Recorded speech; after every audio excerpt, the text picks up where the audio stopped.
Good morning, everybody. Welcome to today's Reading the Red on this rainy Friday morning. And it's going to rain for ages, apparently. Oh, we've had the sunshine.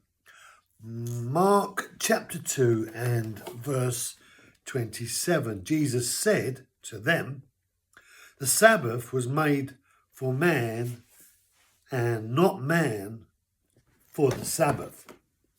The Sabbath was made for man and man not for the Sabbath. And this is Jesus' response to his two examples that he's given regarding the grain and the temple, in terms of it's okay to break the law on some occasions because, and then he goes on, man was made for the blessing of the Sabbath, meaning that the Sabbath itself is not just a ceremony or a day for the sake of it being a day, but it was because man needs to rest on the Sabbath. So the Sabbath story, declaration, is that God made the Sabbath so that man could rest, and not because it was a law to be kept or a structure to be upheld. So the purpose behind the Sabbath is that man could rest. And so God brought the Sabbath law in so that man could rest. Now, the fact is, keeping the Sabbath isn't so that you could keep the Sabbath. In fact, keeping any law isn't so that you could keep in any law. It's so that it would bring the benefit to your life. So everything that God has ever given to us has been to enhance and enrich, to benefit us, because he knows best. He knows the right thing and he knows the wrong thing. And in his desire to protect us and to keep us well and healthy, and so that we could function in the best possible way, he's given us these limitations of how far we should go. So there's some things to do and some things not to do. And we need to do these things and we need to not do these things if we want to get the best from life.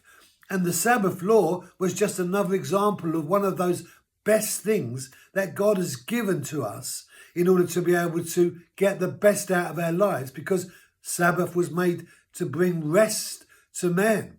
But the fact that the Sabbath was going to be kept for the sake of keeping the Sabbath, when something else was overpowering that reality, because there was a need, like David's belly was hungry, he needed food because he needed food, and these disciples walking through the grain, it was not such a bad thing to be doing, even though keeping the Sabbath is a really important thing to be doing, because that's the day that you rest. But there are times when there's not such an issue with regards to doing what you wouldn't normally be considered to be doing on a Sabbath. So you start to get this tension inside of what is legally right and what is godly right. And there is a grey area. There is a distinction between understanding what God's motives were in giving us the law. Now, there are some things that clearly are inappropriate to be doing, and God has said, don't do them, and we shouldn't do them. And there are some things that God says we should do, and we should do them. Now, it's not right that we don't do them or we do them in the cases appropriate. But the fact is that we need to recognize that God has made these rules, these laws, these lines for our protection, for our blessing. And religion takes away something of that understanding. Somewhat complicated. Be blessed. Have a great day, and I'll see you tomorrow.